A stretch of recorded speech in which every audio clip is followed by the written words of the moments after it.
mid waxa weeye marka ugu horeysa waxyaalaha ciidamada amnigu ay ku sugayaan amniga qaranka amniga dadka Soomaaliyeed ay ku sugayaan in laga sameeyo provocation ban ah oo maaragtay aan sal ku lahayn diinta islaamka waa lama ogola midda labaadna ciidamada amniga sida uu qorayo sharciga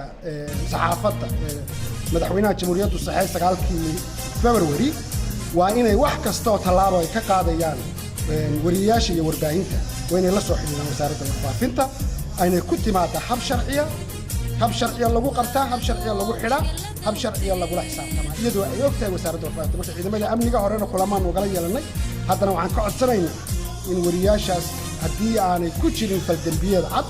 xorriyadoodii dib loogu soo celiyo wixii dambe lagu qabto ama xarun ama wariyana warbaahinta Soomaaliyeed la xidhiidhana lagala tashado wasaaradda warfaafinta waa mahadsan